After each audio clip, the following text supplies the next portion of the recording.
One Arcade Couch, the best place to chill your friends and get your gaming goodness each and every Monday. My name's Dylan Blight. Joining me on the couch this week, Ashley Hobley.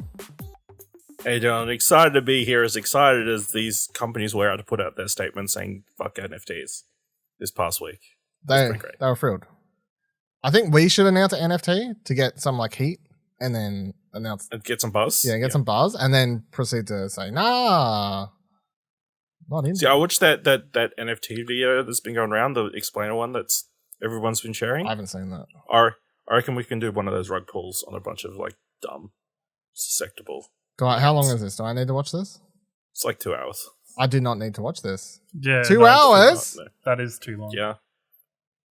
Yeah, I just listened to it in the background. Nah.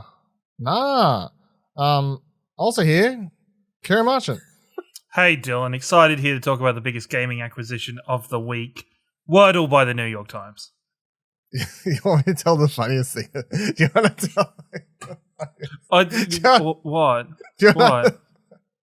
What? Not that Ashley had the exact same opening line in Platinum Explosion. Yeah. Yeah. Okay. No, I just thought it was good enough the first time. Okay, very good. I wanted to be that cool on Arcade Couch. I was like, I'll slide I was in like, I don't know if Couch. you're aware, but that's... Yeah. Ash is like... I have great material, so I understand why you want to repurpose So I'm it. just going to start listening to Platinum Explosion and then just hopefully like shoehorning This is your bit. You're like, I don't really have a bit. I just play off what Ash says. Now your bit is to not only not play off what Ash says, but just copy his opening from a different podcast. Exactly. You know, there'll be even though we've quickly kind of pulled the rug from under me on this one, there was a good section of the audience that, you know, don't listen to Platinum Explosion that were like, man, comedic No, genius. I don't think that's... The way he worded it was like perfect. Like he just knocked it out of the park. I know. It's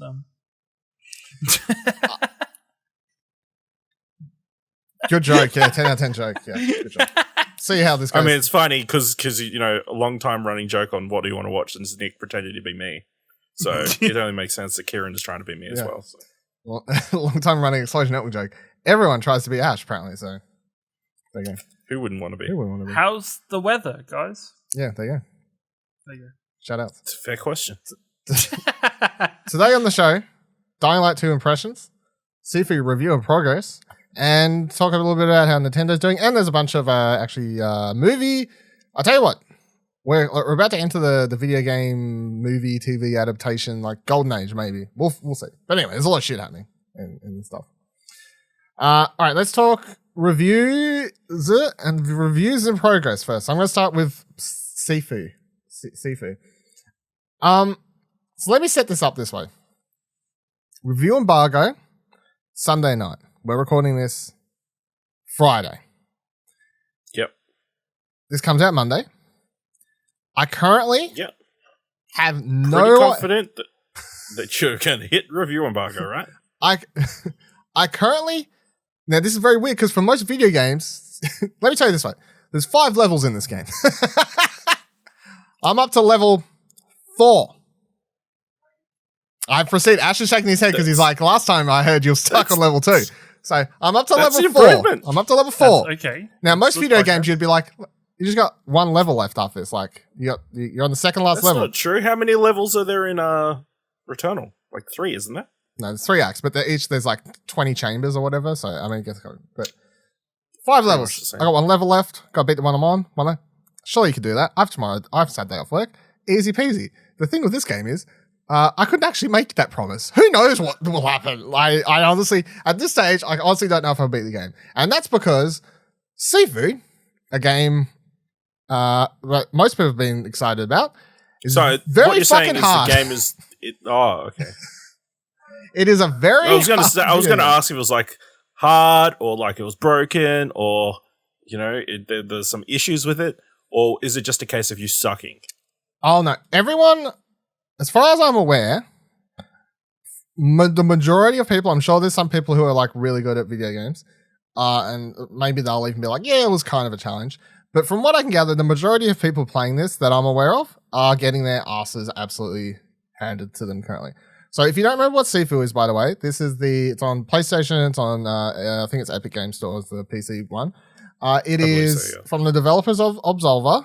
It's a 3D action fighting game. The premise is very simple.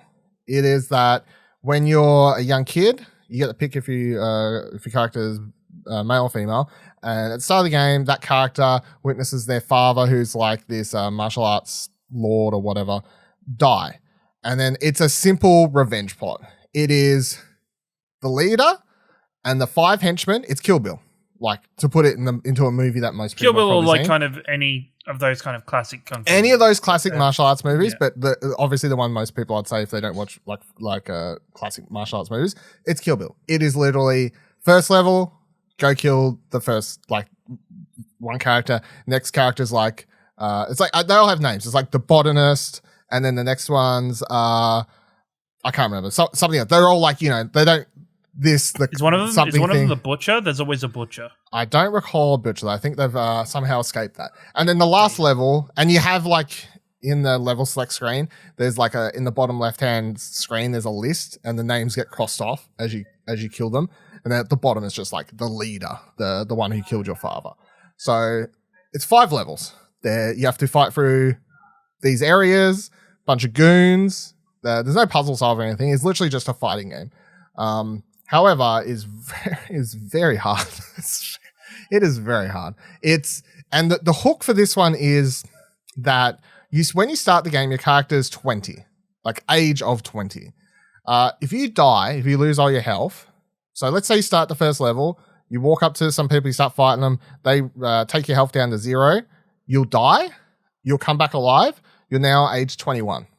If that same character then kills you again, your death counter ticks up to 2, and you'll go up 2 years. So if you die again precedingly, your death counter now goes to 3. When you die, you're now going +3. So it can very quickly spiral out to a point where if you die in succession a lot of times, suddenly your death counter's on 7, and every time you're dying, you're gaining 7 years of life. Every 10 years of your life, so every time when you hit 30, 40, 50, 60, 70's game over. So just those periods. Wow, 70's a rough cutoff. Yeah, 70's it. You could probably still go on. I reckon there's you a couple of 80-year-olds. You haven't even got the letter from the Queen yet at your 100th birthday. Come on, man. No, can't live that on.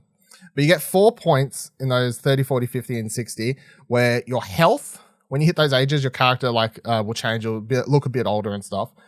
When you age up, your health goes down slightly, but your damage increases. So as you get older, you deal more damage, but you can't take as much hits.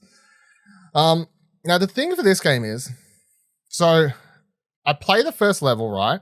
For example, I play the first level, I get up to the boss, I die. I'm like, whatever, cool. Restart the level, I've unlocked a shortcut to get to the boss. I go through. Now, the second time I beat the second time I do beat the first level's boss. However, I die so many times that I think at the time I'm age 62 or something like that. Oh shit, that's a lot of deaths. Yeah. So I'm thinking it's fine because surely it resets when you go to the next level. Oh no. So I load into the next level, you're age 62. So at that point, it's more or less impossible to beat the game. So you need to... What is it? It's kind of... It's... Sure. Hit your shots. Just kill them all. Just kill them all without dying. If you're a god. Shouldn't you, by like that age, you should be like a master at the way of the fist. Like you should be like, you really have like 2 back blades. Also, you get breathed on by characters at that age and they fucking knock you down. So like the health, health is like a quarter of what it was at the start of the game. Coronavirus is still pretty much. The combat, I would say, like as a fighting game, the one thing I appreciate is, although there are combos, none of them are super complicated, which I'm glad because that means you can sort of focus on the bare basics, which is simply just blocking and parrying at the right time, dodging out of these sort of unblockable attacks and stuff like that, and then just being able to come back with simple square, light punch, triangle, heavy punch. You can unlock some permanent upgrades in this game. But even then, this does get a little bit confusing. And none of the permanent upgrades are like health upgrades or less damage or anything like that. They are simply movesets. They're like you gain the ability to like press R1 on like say like there's a cushion on the ground and you can like you'll like flick it up in someone's face and like sort of disorientate them and stuff like that. So you unlock different moves and stuff. So you'll get XP as you beat enemies. Let's say you hit 500 XP and you choose to unlock one of the cheaper abilities. You have that unlocked for that run. You can then spend 500 more 5 times to permanently unlock it. So damn, so that's a bit of a So you can is that permanently unlock it for your run of lives, or is that permanently unlock it permanently for your character permanently? Oh, okay. So you can unlock some stuff permanently, which does become helpful. Like I unlocked a ability that is if you're running at a character and press triangle, they'll do like a slide attack and sort of knock them onto the ground, which means I can like sort of initiate a fight and get some easy damage in. And that one's been super helpful. And there's some other sort of stuff, just like simple combos like triangle, triangle, breather, triangle. Like none of them are super complicated to sort of remember and stuff. The other thing is that most of the high damage stuff that you can unlock are attacks that so as you take damage, block attacks, and then deal damage, you have a meter build up. I can't remember what it's called, but it builds up and then you can press L1 on PlayStation and you can use, L2, sorry, and you can pick to use several special moves using that build up power. So that's when you'll initiate sort of like a like quick action move or whatever that does a bunch of damage. So you don't actually have to remember intense, like back, circle, square, triangle, so as you would in a real fighting game. But wow, are you saying Sifu isn't a real fighting game? It's a fucking hard fighting game, is what it is. Yeah, I mean, I've had a roller coaster of a ride with this game so far. I still don't know if I'll finish it by Sunday. Hell, at this stage, I feel more confident I will beat it because I have like persisted. But what is the level of satisfaction from beating the bosses? It's the thing is, like for example, I beat the 3rd level this morning, right? I got up early. I was playing some more before work. I beat the 3rd level boss. And I was like, thank God that fucking bitch is dead. Like, thank God. I was sick of fighting her. However, I died so many times that I've now loaded into the 4th level at like age, again, like 55 or something. And I'm like, and this is the thing with the game. I've had to replay. You don't get that same satisfaction that you do with some other like Souls games where you're like, thank God the boss is dead. I'll never have to do it again. Because every single boss in the game that I've beat once, I've then had to go back and do it again and learn how to do it better so that when I can go to the next level, I'm in it at a lower level. I've had to do the first, like, as I said, the first time I beat the first level, I'm coming in like nearly age 70. Eventually I go back, I got it down to where I was beating it, coming in nearly age 40. Now I've got it down to where I only died, I think, once or twice in the first level. So that meant I'm going into the second level at like age 21, 22 or whatever it was. So, and then I've got it where I was coming into the 3rd level at like age 29 or 30 or something like that, lower. So like you can constantly like go back and replay those levels and attempt to get your age lower and then proceed to get the other levels lower and stuff so you have more lives. Because currently my problem is it's not even the age. Like, for example, where I'm at now, loading into level 4, it's not so much that I'm age 50 whatever, it's that my death count is so high that as soon as an enemy kills me, I'm just aging up to so high. Like 60. It's at like I'm at 7 or 8. Now you can reset it. So like if an enemy kills you and then you kill them very quickly after you come back to life, you'll reset that counter. So it'll go to 1 and it'll go down to 0. You can, throughout the levels, you find these like totem things that let you pick one skill. So some of them are age specific. So it'll be like up to the age of 25, you can pick a skill that says you melee weapons will last longer. Up to the age of 40, I think it is, you will gain more health back. I forgot to mention this. You gain health back from performing takedowns on enemies, which is breaking their stamina bar and then pressing triangle and circle and doing a takedown. That's how you get health back. The only way you get health back in the game other than dying. So you'll get more health back. There's another one that says up to age 60, something I can't even remember, to be honest. And then there's 2 other ones based on either level score. So let's say your score based on like keeping combos up, not taking damage between enemies. It's at like 600. You can unlock a certain ability. Your level score's at like 1,000. You unlock a certain ability, 1,000 something else. And then there's one based on the amount of experience points you're currently holding without having spent them. And that's, again, 3 other abilities you pick. So you find these totems, you can pick one ability. These don't last when you restart runs. These only last when you go through. That's the only place you can do your reset on your death counter. So for the XP one, if you have 1,000 XP on your pool at the current time, you can reset your death counter. But like I'm loading into level 4 with no XP, and I don't know where one of these totems is. So I would need to kill enough enemies to get 1,000 XP, find a totem, reset my death counter, or get better at the 3rd level and beat the boss without dying 5-6 times, sort of thing. And that's where the game comes in. So I guess it really is, the gameplay is tied into very like sort of martial arts like mindset of stuff where, you know, persistence and patience and repetition to a degree and learning how to do things better is sort of the core thing. I can see this being a game that a lot of people are excited for this game. I think this is one of those games that every state of play, people have been very excited for. They see it, they go, that looks like John Wick or whatever. There's literally a scene in the first level where you walk into this hallway, like the camera's behind you, normal 3rd-person view. The camera then swings around sideways. You're now doing the hallway fight from Old Boy or Daredevil. Like you're going down sideways and the camera swings around. And that's fucking cool. And when you pull it off without taking any damage, you're like, fuck yeah. Like you're blocking everyone, fucking bam, bam, bam. It's cool. Soundtrack's great as well in the game and all that sort of stuff. But my God, this is definitely one of those games that looks really cool in a trailer. And people are like, yeah, fuck yeah. So many people are going to jump off this game. So many people aren't going to beat the first couple levels and just be like, fuck this shit.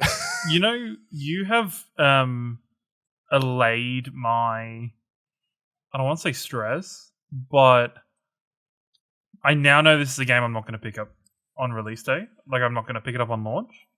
It's like $70 too, which is the thing. It's just, $70. I'm not going to pick up on launch. I was a bit, I'll be talking about it later, but like picking up Dying Light 2, I was a bit worried about, Dying Light 2, and then if I pick up Sifu next week, and then if I pick up Horizon the week after, which is, I will be picking that up. That's a buttload of stuff to be doing. Sifu, I think it would be really fun to try, but I don't think I'd enjoy it enough to be able to stick with it. So I'm glad to have you, but I want you to be able to finish this review or finish the game. So I thought to give you some advice. Fitting for Sifu, hit me. I would tell you a proverb that I just came up with my head that doesn't have any kind of wisdom to it, but that is, sometimes a rock needs to succumb to the waves to withstand the storm. Think about that for a while and then go back to Sifu. You'll do it. Thank you, Sensei. You're welcome. Ash, we've talked about this a lot on Plat. It's a game that you were like really looking forward to. How are you feeling? Yeah. Again, feeling like it's not the perfect time for this game to come out. Yeah, I might, it sounds difficult, so I might wait and see. How many hours? Wait and see how the reviews. Yeah, how many hours? How many hours have you put into this? Maybe I'm better at the game than you. I don't know yet. So sure. Maybe I'll wait till they implement more patches and make it easier. I don't know. When people complain about it, I would say 8 to 10, probably around that sort of mark. But Dylan, is it fun? Sometimes.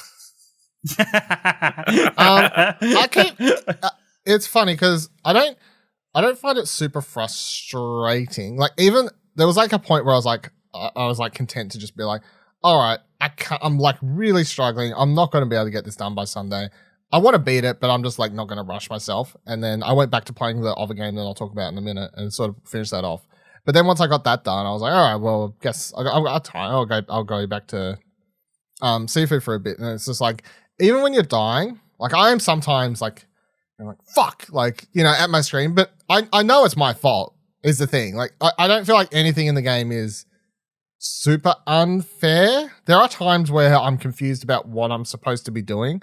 And the game has a lot of It doesn't go like hardcore into tutorials, and a lot of it's just sort of up to you to discover what to do against certain bosses, I guess. Not to say that like there's super complicated mechanics, but it is like, hey, when, like, for example, spoiler for the first boss, I guess, slight spoiler, but like this dude will disappear into bushes, and then it's that whole thing of, okay, well, he's going to jump back out with like a swinging machete attack. So just hold your ground and you don't try to block it because it's unblockable. So you have to learn to just like dodge out of the way at the last second. So it's just like simple stuff like that where it's like, oh, that glowing red thing, that's not blockable. Don't even try, because you'll just like cop an ass of damage and regret every decision you made in your life. But there are other times where I'm just like, how the fuck am I supposed to do this boss without taking as much damage as I am? And the answer is literally just get better at pitch perfect parrying. Because if you don't pitch perfect parry, you take a little bit of damage. You take less damage, but you still parry.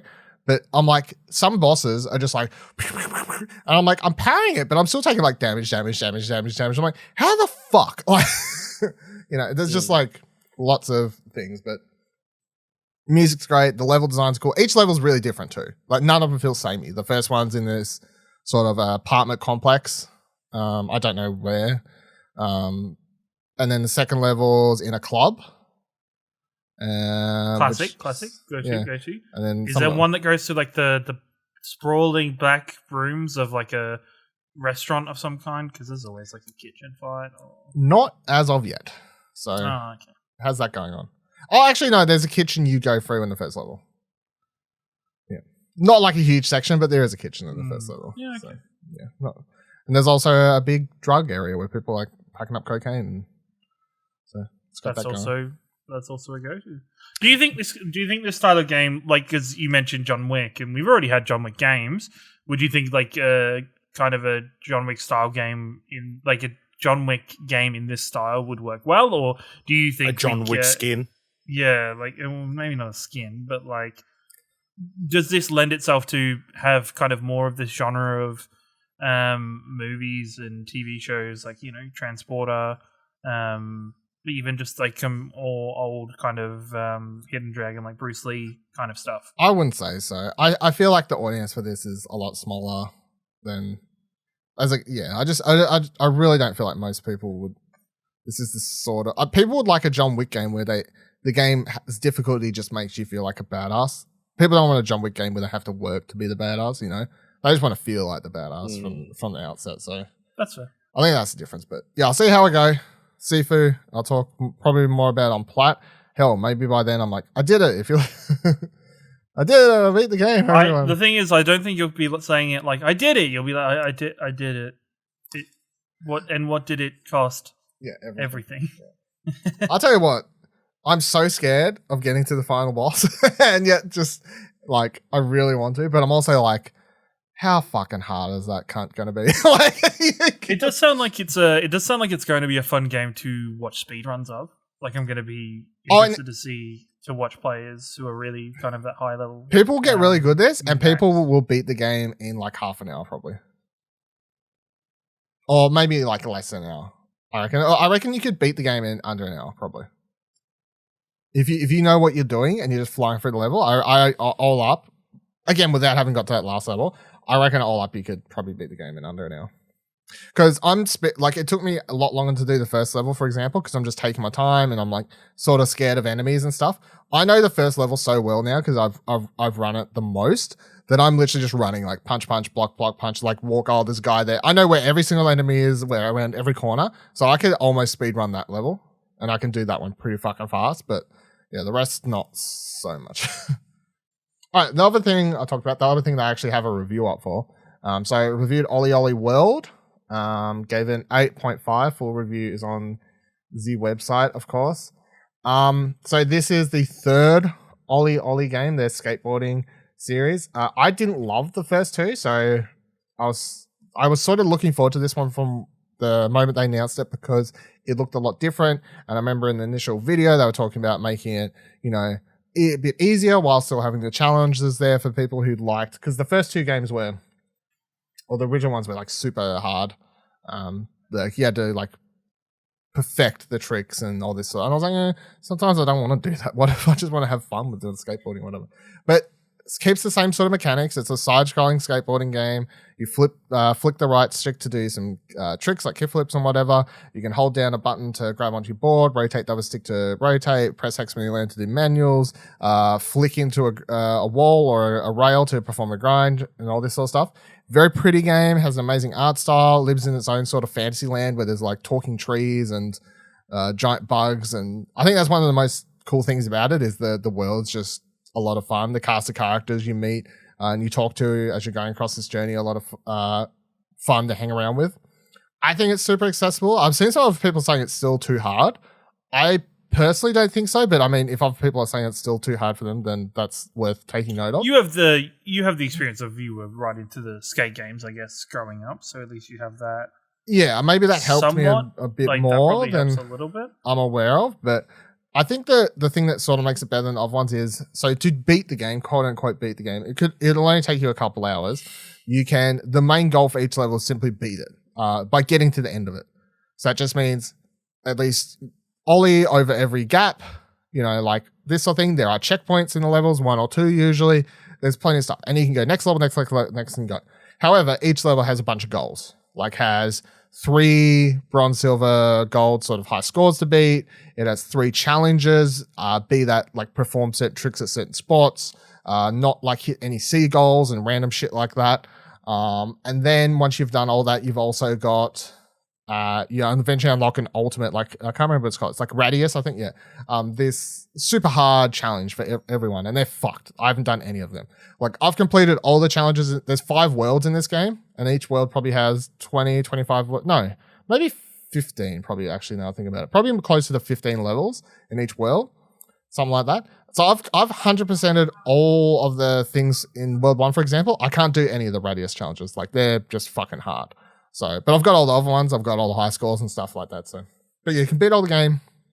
And like, I rushed through the game at first because I was like, I don't know how long this game will be. Maybe it'll take forever. I'll just focus on beating the game and I'll come back and focus on challenges later, or else my mind just gets too focused on trying to beat these challenges and shit like that. So, I got it and I was like, oh, that was actually short when you beelined it. It only took me a few hours. So then I've come back and done the challenges and stuff.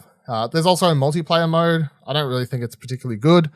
I would have preferred something that actually had you like skating alongside other people in real time, but you jump into this mode, it's like, hey, you've been paired with these people.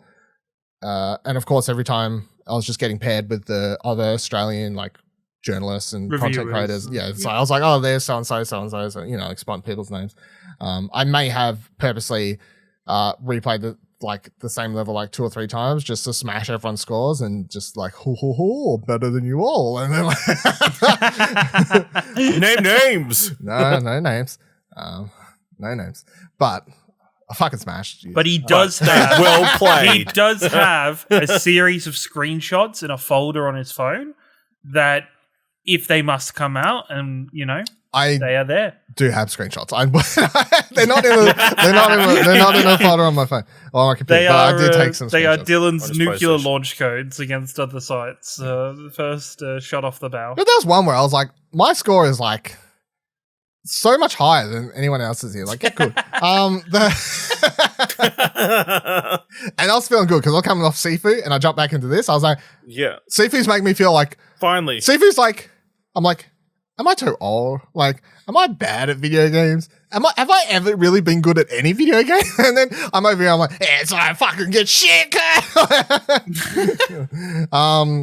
Yeah, I think this game's a lot of fun. I think if you like skateboarding games and if you like the other OlliOlli games, then you're going to enjoy this. I think it's chill. I don't think it's, even when you're doing the challenging stuff, it's like not frustrating. It kind of looks more like Trials. The Trials games. Like the color design and stuff like that, you mean? Or that and like going through, obviously, the levels, just sort of just skating through seems to be like an important thing. Yeah. It's just like beat the level is the main challenge now compared to just... kind of like Trials. Yeah, compared to get a certain score. Everything is optional now, which I like. That's why I think it's a lot more accessible because you just beat the level. You're good. You want to beat the high score? You might even say it's like Trials. It's like Trials. Yeah. Like Trials. What else was I going to say about it quickly? Because there's not much to it other than obviously there's stuff here. Did you get to play as Danny Trejo? I know you don't get to play as Dan Trejo. You meet him, so he's a character you meet. Oh, yeah. And there's a few other characters in this that pop up and stuff like that. But yeah, again, it's a bit weird. which version of Danny Trejo is it? Is it the? It's Machete. No, I'm joking. I think it's just Dan Trejo. I think it's just Dan Trejo shows up, but he for some reason he has a machete in his hand. Maybe it is.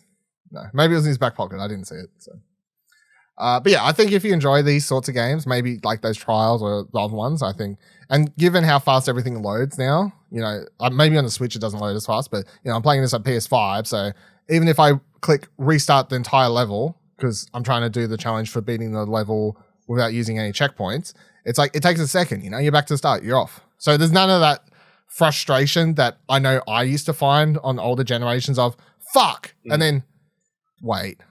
And you're like, fuck's sake, just hurry up. Like, it's just back into it. So you don't have that time to sort of get frustrated at the game. You're just sort of straight back into the action. So I appreciate that. So yeah, 8.5, OlliOlli WOrld. I think it's a lot of fun. Very cutie art style, I think, too. I think it would be hashtag cuties approved, I believe. I look forward to playing it when it comes on Game Pass. Maybe it will.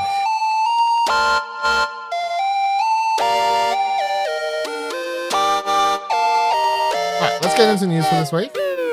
First, let's start some Nintendo shout-outs. Just not much to discuss, just I think it's interesting. So, like Vooks writes, it wasn't included in yesterday's financial reporting period, but is big enough to announce on its own. Pokemon Legends Arceus has already sold 6.5 million copies worldwide in just 8 days.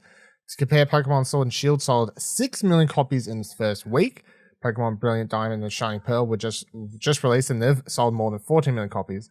So that is a massive selling. I think it goes to show that a lot of people are either doing the whole positive buzz has led to them picking it up, or from the outset, a lot of people were just more interested in this game than the last several previous entries because it's something new, it's something different for the Pokemon formula and stuff.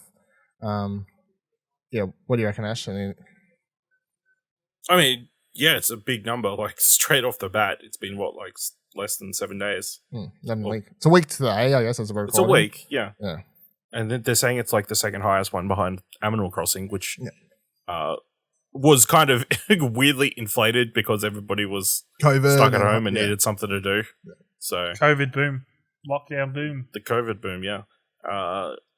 Yeah, I mean, it's pretty impressive but it's not surprising given this is kind of the game that everybody wanted Pokemon to be for a while, or at least step towards. So yeah. By the way, just quickly, Ciaran, I just want to say, well done, not giving in to the I said to you last week, FOMO? I'm like, hey, before we record the Pokemon section, I might end up FOMOing and grabbing it. I resisted. I did not jump into it, even though it looks. I think as this moment, I think for me it's the same. You know what it is? I've legit already been through this with another game that's very much like it when Monster Hunter World came out. Did you get that? Yeah, I did buy Monster Hunter. I didn't even know that. And yeah, no, I bought Monster Hunter World on PlayStation when it first came out. And yeah, I was like, this will probably be the same thing if I get it, to be perfectly honest. And look, looking at it and looking at people's overall thoughts and processes, like I can appreciate that it is something new for Pokemon. I hope this is a good sign that for the Pokemon company Niantic, for not Niantic, Game Freak, they're involved. Nintendo, that's the company. The Pokemon company, just Game Freak, everybody who's involved with Pokemon, including Pokemon Go, including everything. I'm just talking about Pokemon in general. Is that maybe it is time to continue to seek new avenues of gameplay for this franchise and not just keep rehashing kind of the same base foundational games that we've been getting for a long time now. Like they're including the last Sun and Moon, I think attempted to be a bit different by getting rid of gym battles, but that Sword and Shield, you mean? No, it was Sun and Moon was before Sword and Shield has gym battles. Oh, no, I think, you're right. Yeah, sorry. It was the ones before that Sun and Moon tried to, but they still followed the same basic kind of copy-paste premise of a Pokemon game. So I do appreciate this game for going that. I hope this does prompt them to give a little bit more. I do want to say as like a minor point, as an extra story to this one, not maybe Pokemon related, but Nintendo related. Fucking Nintendo, stop being dicks about copyright. They I don't know if either of you read about this week. Copyrighted a channel, a bunch of YouTube channels and stuff. They copyrighted a bunch the only reason I didn't include it is because it's like I feel like a story like this happens for at least one time a year. So. That happens. No. And it's why I only wanted to say it very minorly, is that they sent like a ridiculous amount of copyright strikes to a bunch of channels that re-upload Nintendo music so people can listen to Nintendo music, because you cannot listen to Nintendo soundtracks or music anywhere except for loading up the game and having the game in the background. Actually, Super Smash Brothers. That's still loading up the game and having the game going. Come on, Ciaran. As much as I appreciate the stuff they're doing, you just can't do that. It's not you're just setting yourself up. My problem isn't them copyright claiming people. Because even before that, Nintendo has been earning money off these videos because they're already copyright claimed, and then now they're striking. My problem is, if you're going to do this, Nintendo, put your fucking music up somewhere. Put it on Spotify. Put it on YouTube. Do it yourselves. Because the reason people are doing this is so people can listen to their music. Because no, they don't want people to listen to the music by itself. They want it as part of the game. It's like half an experience. It's a weird one because I'm like, I wish their music was like on all streaming platforms or something, just like super accessible. But it's also like the whole thing of, well, just put the music somewhere so I can listen to it. To a degree, like if an artist, and be that the composer, the owner of the music, Nintendo or whatever, technically everyone's within their right to go, or actually, I don't really want anyone listening to my shit, so fuck you, I don't want to put it anywhere. And you can be like, well, I want to listen to it, so I'll just pirate it. But ultimately, you know what I mean? Like Steven Spielberg tomorrow could be like, I don't want my movie streaming anywhere. And people could be like, well, how do I watch it? And he'd be like, well, I don't want anyone watching my movies anymore, so fuck you. I'd understand that point of view if prior to copyright Steven striking, Spielberg going to every single JB Hi-Fi buying every copy of his movies. Yeah. Just so we can burn them. Yeah. If instead of just outrightly copyright striking, like they should outright just copyright strike and take down channels. I'm all for that. This whole bullshit where they're claiming channels and earning money off these videos prior to striking them, it's like, well, if you're going to do that, put the shit out there so people can listen to them legally with your approval and you can make money off it, you buffoons. Yeah. I don't like I want to make money off it. My point of view is they should just upload it. But I'm just saying that. Yes. No, I get why. It's hard to argue like from a legal ground or even from a like straight. It's probably got something to do with royalties and stuff, you know? It probably does, they don't want to pay. To be honest. It probably does. Like it does get to a degree sometimes. Like, for example, I was listening to, side tangent, but it's fine. I was listening to Empire podcasts. They released a Quentin Tarantino interview like at the start of the year. I think it was released on January 1st or something. But I only got around to listening to it like this week. And in that, he's talking about a bunch of movies. And the dude, Empire, Chris, whatever his name is, the editor, he's like, oh, where'd you watch that? Whatever. And Tarantino's like, oh, just on YouTube. And Chris is like, they're like illegally uploaded. You can't watch them there. He's like, oh, these are old movies. He's like, fuck them. The people who made them aren't even making monies off them anymore. The only people make money is if you go buy it off iTunes, and iTunes is making money, or Prime or Google Play or whatever. He's like, fuck all those places or whatever. So like, that was an interesting sort of thing where he's like, and then he was like, buy my movies though. Like, I'm still alive. I still get money. Like, it was just funny. But that was an interesting thing where it's like the people, those movies are old. The people, the directors are past or whatever, and like who knows where the money's going to? Like, iTunes probably gives 1% to the family. You know what I mean? For these small movies, it's like, yeah, fuck. It was just interesting to hear for like older things. But. No, I get it. I didn't mean to derail Pokemon talk. I was just that's right. Fuck Pokemon, Nintendo, man. Fuck Nintendo. No, a little bit more Nintendo was the OlliOlli Nintendo financials has press start writes. Nintendo has confirmed that Nintendo Switch has now sold 103 million units, which means it has overtaken the Nintendo Wii as Nintendo's best-selling console of all time. It also now overtakes the PlayStation 1, which sold 102 million units. As far as console goes, it still has the PS4 at 116.6 million and the PlayStation 2 at 155 million in front of it. The Nintendo Switch selling 103 million units is also significant, as it is now the fastest selling console to hit the 100 million of all-time mark. As far as Nintendo handhelds goes, it does have a little bit of catching up to do. Game Boy Color had 118 million collectively, and Nintendo DS 154 million units. So, yeah, Nintendo Switch coming off again. We shit on the Wii U all the time, deservingly. But Fisher Price piece of shit. Yep. Fisher Price piece of crap. But Nintendo Switch, a console that when it was announced, even I was like, "This is dumb," and I've admitted to that, and I was completely wrong. But yeah, Nintendo actually did well on this one. I think it's proven very well for them, and I think I think they've done a good job. I will say, not to shit on Nintendo or take away from them in the same breath, wasn't there a stat this week about PlayStation and the PS5 outselling either the Wii U or the Wii in its first year or something this year? I can't. I mean, that would surprise me. I don't know. Cause Nintendo every year has their financials just sort of laid out in the public, whereas PlayStation's like only ever like, here's a good stat. Whenever something's good news. Something's good. Yep. Otherwise, you'd never fucking know. So.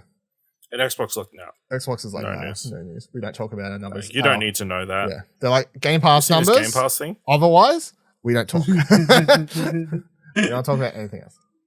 Let's get into a couple stories about movie and TV adaptations.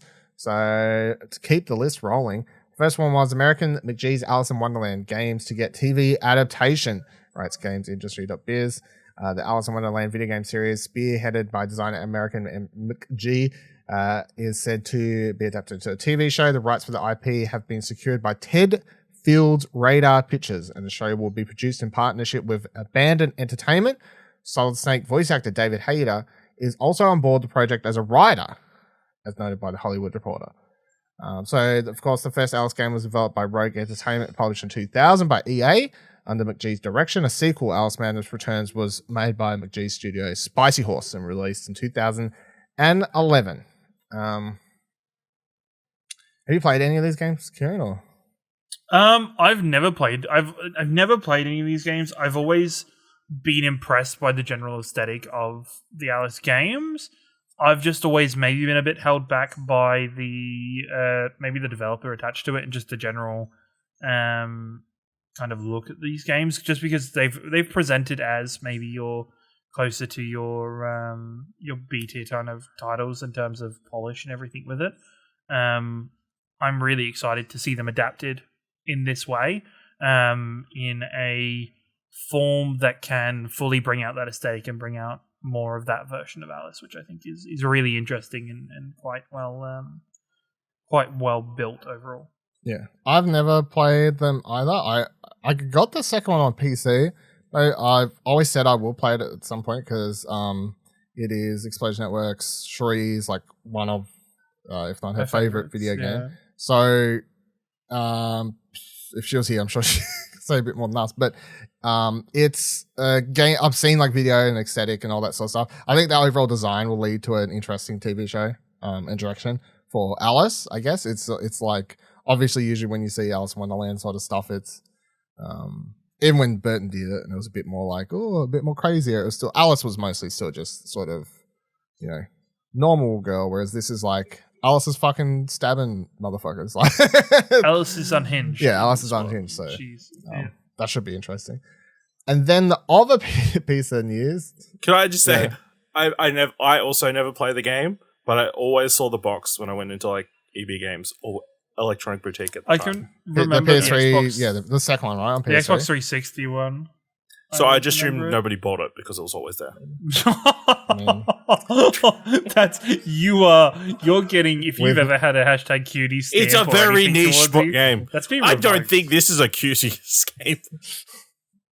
You know what? It might be. Sheree might think it's a cuties game. Who are you to say, Ash? Your cuties have been revoked based on those words. Slander you have put. Slander, sir. The slander. The Verge writes, Hazelight Studios, the indie developer behind the action-adventure game It Takes Two, is working with DJ2 Entertainment to adapt the title for film and television, according to a report from Variety. Pat Casey and Josh Miller, the screenwriters behind Sonic the Hedgehog movie, are set to adapt the game, although no studio or network has been attached to the project yet. Quote, creating the world and story in It Takes Two was so much fun for me and the team. Since there's a strong narrative with many crazy characters and just as crazy co-op action moments, the potential is huge for a great adaptation to film or television, said Joseph Ferris with Variety. Ash, excited for that crazy ass story with that crazy ass scene. Oh yeah, super excited to watch this crazy ass story starring James Corden and some female. You know what? Fuck it. Now that you've said that, I'm like, you're probably right. Actually, Yeah. you are probably. I was going to go with like the running joke, but that one actually fits more properly and then probably more accurate. It probably will be. You know? Yeah. Because they're British, aren't they? They got British accents. Who's like the most, Or attempting to do British accents. who's the most It's British stereotypical accents in a very American landscape. It's Yeah. very weird. who's the most stereotypical standing Spanish person they can hire to play the book? Like, It'll be Antonio Banderas. I mean, coming off the hot success of Uncharted. Fingers Yes. crossed it's Javier Bardem. That would be awesome. Who's playing the wife then? If we're continuing the fan casting, Emily Blunt? No. across from James No. Corden. Yeah, I know, right? What a fucking cast! Have you like thought of someone, Ash, but you're trying to double check their name? Or? No, I'm not. I'm trying to think. Yeah, I don't think this should be a movie. By the way, is my thoughts. And I Thank you. I don't even hate the game like Ciaran does, but I just think the narrative was the weakest part of this game. Like it's fine. It sort of leads you through the levels. The best thing about this game was the design and the co-op, like the way everything melds together, the general just gameplay and all that sort of stuff. The story, the narrative, the characters, nah.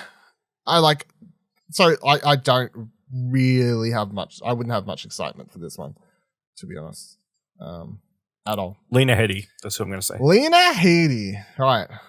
Yeah. Shame, Okay. shame, Yeah, Shame. shame. shame. Yeah. So imagine James Corden, Lena Headey fighting, James Corden. fighting a giant vacuum. Don't you or mean murdering dragging, a toy I was going to elephant. say dragging an elephant to its death. How do you reckon they do it? Do you reckon they do it with It's got to be animated or CGI. Yeah, do you reckon it is animated CGI or? Yeah. It's CGI. It's live action, but it's like CGI. Yeah. So like the environments are real, and the animated characters. Yeah, the environments are real. So it's like James and the Giant Peach. It'll be like either As James much and as the they Giant can, Peach, yeah. Or is it the Womblers? The Wombles with that was no. What are those people? I can't remember. It's I don't know. I just made up a name for that movie. The Womblers. You know the No, the Wombles is different. The Wombles is a really old English like kids show. No, there's the show. There's like the really old movie about the family that has like a little family living in their house, and they like have everything built off like Ariadne. no, it's Arietti? like Arietti. No, it's like The Arietti. Borrowers? The Borrowers. Yes, there it is. There it is. The Borrowers. Okay. Yeah. Which Ariadne like is the Borrowers. based on. So. Yeah. Okay. Yeah. But no, just you know what? I was when I first read this in the show notes, I was like, yeah, hate it, hate the story. But Listen, maybe they can fix the ending. Maybe no. Maybe they could just fix the whole like relationship issue, like the underlying like parents' relationship is like my biggest problem with this. I was like, sweet, maybe they can fix that. And then you're like, oh yeah, the writers of the recent Sonic the Hedgehog movie. I'm like, oh no, okay, no, they're not really gonna. No, I think the Sonic the Hedgehog movie, good kids movie, did it really have deep emotional relationships and diving into That's going to be in the sequel. with tails. Yeah. But no, it's gonna be bad. It's just no, just stop. I'm here for it. Yeah. You would be though. Like if you like honestly, if you just gave me It Takes Two, but without any of the cutscenes or context or anything about what's going on in the game, sick, good game, fun. Everything else, just nah. Man. Nah. And then finally this week we got the full-length trailer for Halo the series, and that is coming very soon, right around the corner, March 24th, Paramount Plus. I will just say, there's a new Halo fan, I guess, or whatever you want to call me. I'm pretty pumped for this. I think it looks pretty fucking good, to be honest. I think all the costumes, the cinematography, the general look and vibe of the world, I like it. I was always worried this would come off a bit too sci-fi channel army sort of thing or whatever. I think it looks a lot better than that. I think all the stuff that I even thought, like maybe Master Chief in like the suit may look weird in a live action environment, all this sort of stuff. But no, I think there's a scene here somewhere in the trailer where he's like fighting people, and I was like, like he blocked a punch, landed a punch. I think he blocks another one, and then it cuts. I was like, that's pretty good for these days. Like, I was like, maybe that's a sign of good things to come. So, all the aliens and everything look good. It looks like it's not just focusing on him. So obviously, unlike the games, you're going to get a lot more back and forth between the human characters and stuff, which is good to see. I know everyone was online complaining about Cortana because they were like, "Oh, she's not hot enough to be fucked," so that's a problem apparently. But yeah, I think it looks really, really good. Ash, what do you think of this? Yeah, as someone who has very little attachment to Halo, it looks solid. You know, yeah, I'd give the trailer 2 thumbs up. Me too, 2 thumbs up. 2 thumbs up. I mean, yeah, it definitely looks good enough off this trailer. Yeah, I'd be keen to like check out the first episode or 2 and see, you know, how the plot works its way out. It's like, how do you tell this story, and how much do you do the action to story ratio, and how much is Master Chief going to be a character that you actually care about watching if he's just a super clone? Yeah, dude in a suit, like a dude in a suit who in the game not that, goes, you know, people. Not that we can't love people who are just dudes in a suit, but no, you know, yeah. Hey, I don't think like, Master Chief has like some actually really cool dialogue. But it's like action movie-esque dialogue, but it's, you know, it's not. He has so you know, he doesn't have like a cute little puppet to go up against. So Master Chief actually has so many one-liner badass moments in Halo Infinite. It's fucking crazy. Like, dude, if you just even like the end of Halo, like end of Halo 2, hyper shit in the world. End of Halo 2 and how it starts Halo 3 is like fucking high tier action hero shit. That's just like, it's fucking Master Chief, you know, like just riding a bomb just back into the planet's orbit, like fucking. I think there's one. What? Don't you fucking dare say that as if you're fucking spoiling it. You're never going to play Halo. You don't know. The listeners might be disappointed. You might spoil the show. That's how the second season's going to open. I hope, and it's going to be hype as shit if it does. What do you make of the trailer, Ciaran? I really enjoyed. I was actually I really enjoyed around the time of Halo 4 was released, Forward Unto Dawn, which was a very low budget attempt at doing something. But that was a tie-in, though, right? It was a tie-in, yeah. It was a tie-in, and it's not a full movie, but it showed it had a lot of potential within it in terms of like a sci-fi show. So seeing them do this at a very much larger scale, Master Chief looks awesome. Like even just there's a section where he is fighting 2 elites, and it just looks really interesting. The moment to moment in between combat looks like it's going to be really fun.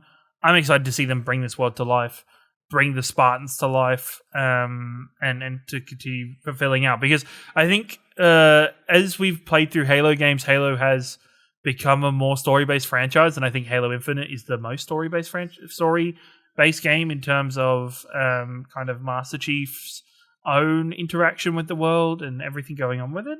So to see how that flows through to the Halo series, you know, I've been looking forward to this technically since the Xbox One launch announcement night showcase, whatever that was. I think it was part of E3 maybe, where part of that shit show after the NFL sponsorship for Xbox One was the Steven Spielberg Halo series. So I've been excited for Halo to come to TV and to be appreciated by a larger audience. So this should be a lot of fun. Yeah, literally like a month and a half or a month and a bit, I guess, to go. So right around the corner, which is good. The final news story for this week is Kotaku writes report Suicide Squad game delayed all the way into 2023. As reported by Bloomberg ahead of the more formal announcement, the game was originally supposed to be out sometime in 2022, but people familiar with its development now say it won't be out for another year at least. There's potentially a big delay for a title that was showing itself off a couple months ago with some pretty serious gameplay footage. So it's clear Suicide Squad isn't as ready for release as that showcase might have suggested. I'm honestly, my whole thoughts on this are not surprised at all, and cool, don't really care. I think it may actually be for the better, because I remember when we were talking about games coming out this year, I was like, two Batman games, two DC like Batman related, like superhero, like that seems weird. Is Suicide Squad Batman related? Yep. Well, it's still DC, like it's got Harley Quinn on it. Just Harley everyone's Quinn's- called a Batman again. It's a Batman game, but Batman. Well, it's been out from the Arkham universe, they say. and Batman will be in the game. Yeah. Or two DC Warner Brothers games. Yeah, thank you. Released in the same year. Oh my that god, very similar. At least as far as I could tell. Like, they're different in that you got to play as different characters and whatever else, but gameplay-wise, I think they're very similar. Well, we haven't seen any gameplay yet for Suicide Squad. Knights. We've seen Knights, Yeah, but we haven't seen anything for Suicide Squad. We have, but it just wasn't. We did a little bit of game awards. Yeah. It wasn't like left for like. It wasn't like a live. It wasn't like uncut, unedited or. Yeah. But yeah, is any Ciaran, are you disappointed by this or? There was literally no shot this game was coming out this year. I think if you'd asked prior to this, I would have said no. I think this game, it's only been announced for a bit over 12 months now, because it was Game Awards 2020. Longer than that? Yeah, it was at the first DC Superdome. And we've been asking for what Rocksteady's... sorry. We've been asking what Rocksteady's been working on for 20 years. So. That's fair. Yeah. But still, I think it is... this game just has never presented itself like it's finished or anywhere near to finish any time it's been shown. I think it's too abstract of a concept in terms of what we actually know of this game, other than its basic overarching story. I don't think it's... But at the same time, I don't think it's a loss. This year's fucking stacked. Move it to next year. Come out like early next year. Have a better spot, probably. Ash? Yeah, I mean, it makes sense like to push this one. Like, if it's not ready, it's not going to be ready, you know? No point putting it... We learnt now, don't put out a game before it's ready. that never works out well. Yeah, so as long as it takes. This is as long as it takes, obviously, you know. It's not great for WB Games when, you know, this and probably the Harry Potter game are both going to get pushed to next year from the sound of it. So, you know, I bet they're really hoping that Gotham Knights is going to be really good and make people happy. Yeah. I think it's also better that these two games just have a bigger gap between them.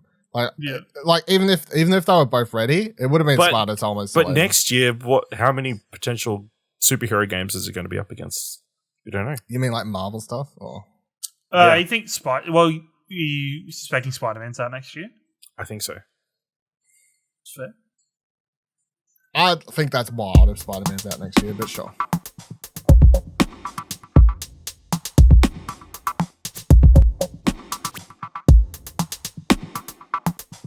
Alright, let's move into what we've been playing. It's all on Ciaran. Dying Light 2. Been video viewers, you've seen it. I'm playing games other than Final Fantasy. Yeah, he threw Final Fantasy in the bin. It's all over Red Rover. Dying Light 2. You know what? Actually, interesting news. I actually quit my rating group for Final Fantasy this week because I was like, I just want to chill and play normal games and chill out for a bit. I want a second job. So I'm taking a bit of a step back. From Final Fantasy. So what you're saying is you don't want this game to earn thing to take off. No. I nearly put that in the show notes, like either this week or last week, and I'm like, I'm not talking about that fucking gibberish. But no, this week was an interesting one because I always had on my list of games that I'm interested in this year, I've always had Dying Light 2 as a maybe. Coming into review embargoes come up, and it's like everybody's like, at first, it sounded like the sky was falling and this game was a steaming pile of trash from people saying how buggy and how many problems there were with this game for reviewers up to this point. And then, so initially I was like, oh, okay, so I'm not picking up yet.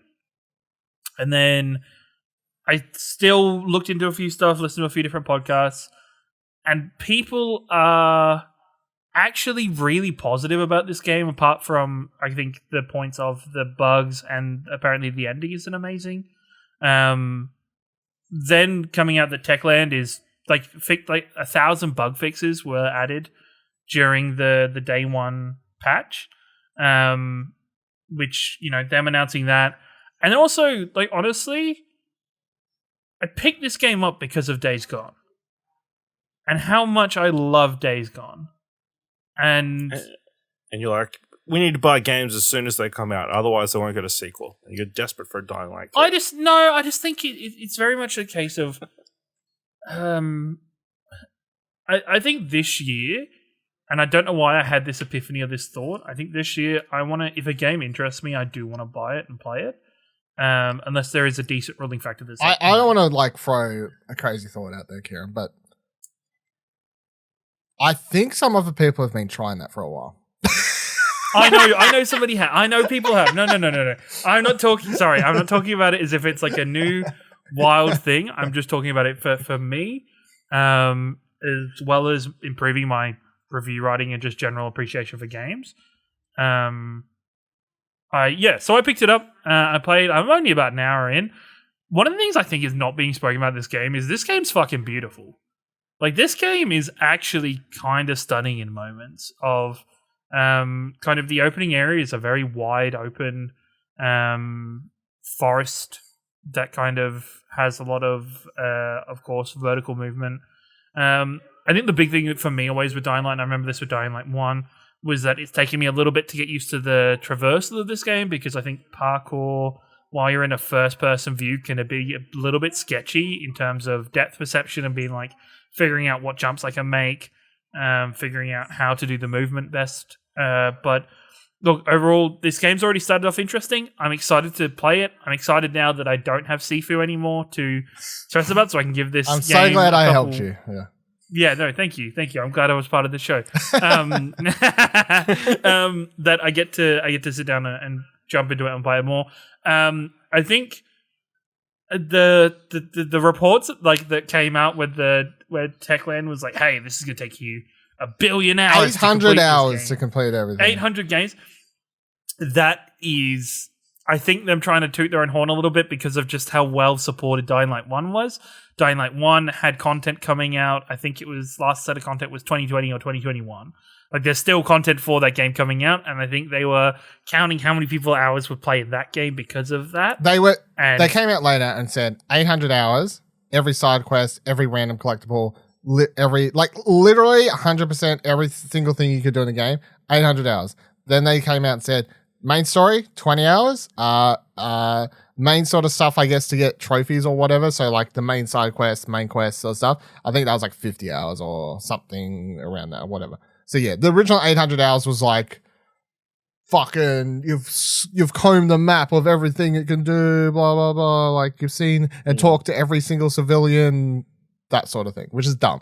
Yeah, which is dumb, and they shouldn't have done it. Realistically, if you want to mainline this story, it's like a 20-25 hour main story, with there being a whole bunch of side quests and everything. I'm overall, I'm still kind of, I'm not going to go all in on saying I love this game, or it's been only a short time, and I think there is peaks and valleys with the pacing of this game, I've heard. But I'm excited to play it. Something new. I'm just excited to be playing games that are new and fresh. While, you know, this leads into Horizon, which leads into Elden Ring, so it's nice to be part of, you know, the new game season and to be jumping into stuff.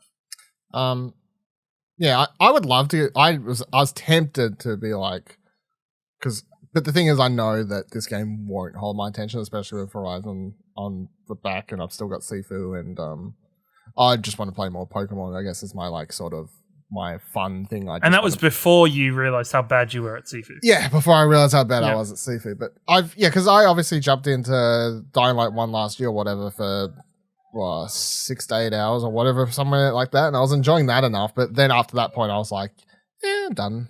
So I feel like I'd probably do the same thing here. From what I've read, most people are like, because I think I saw Ciaran, like well played Ciaran, tweet today.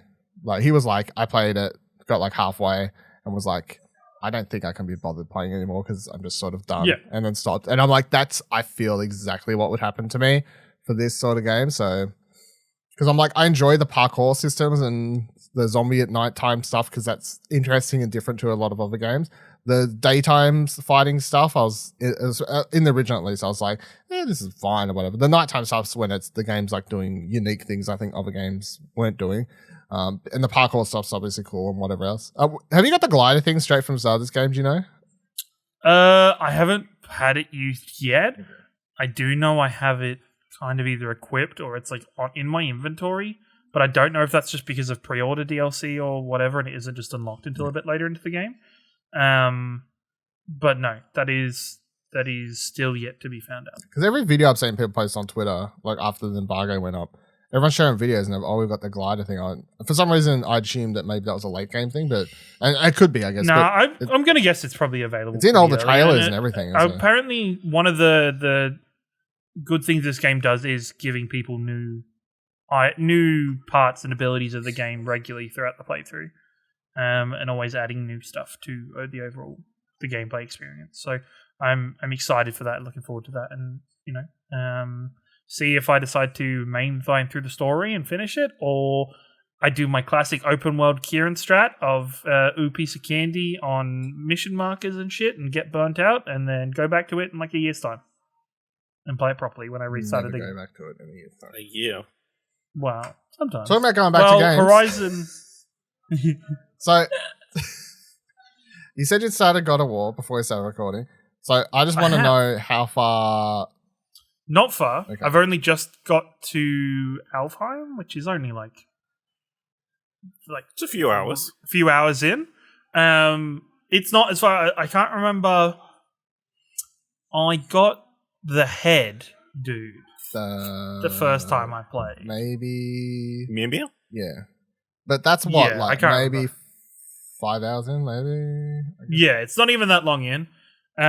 So I decided I wanted to restart it.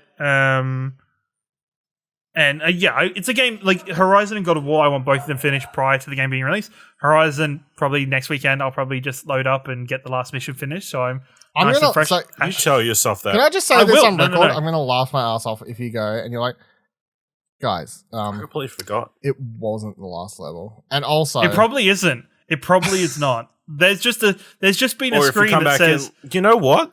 There was a lot of side missions. I didn't feel correct, right? Doing the fuck side off. missions. My big question will be, do I finish the game and be like, do I need to quickly power through Frozen Wilds before Horizon 2? The answer to that question is no, you do not. As someone who just played okay, sick. There's nothing integral. Thank you. That's part of the reason I was asking, because I know you've just... or is there? No, he's just played it through on twitch.tv. I could probably just go watch it. He hasn't played Horizon Forbidden West, so I highly doubt. Well, he can't because the West is forbidden right now, so we can't. It is. It's true. It is, so you can't do anything. But no, it is. There's no wilds. You're gonna have to switch Horizon down to easy. I reckon, like I had to. Yeah, I do. Like it's because just it was literally. I think I got to. As I said previously, I got to this is the point of no return for this game. Did you get the really good armor? I don't know. Probably not. Probably not. If you got to the point where the character says, hey, this is the last mission, press X if you want to continue your circle to go down stuff, then yes, you are up to the last mission. However, from my memory of the last mission, and correct me if I'm wrong, I don't know if you remember. It's pretty long. It's like decently long, but also it's more or less like, here is a fuck ton of dino monsters like coming at you, and you got to fight them all. So you haven't played that game forever. There's no way you're going to remember how to play it correctly. Like, this is a you thing. Not forever, probably. It's been a couple months. So I'll probably run around, do a couple side quests or side missions, and then... Because I was also going to say, if you want to do... Seems like it's going down the road. I was also going to say... Just some side quests to remember how to do this. If you're like, I want to beat God of War... If you... God of War, I got plenty of time. God of War, got all the time. I was like, we don't feel so rushed on that, but Horizon, I was like... fuck it, just turn the difficulty down like I did. Just fucking. Yeah. No, I will. It's to the point, man. I want to play it when it releases. So yeah. But yeah, that's what I'm playing. I'm actually playing games. Playing games is pretty cool. Yeah. Playing games. How long before you start getting the itch?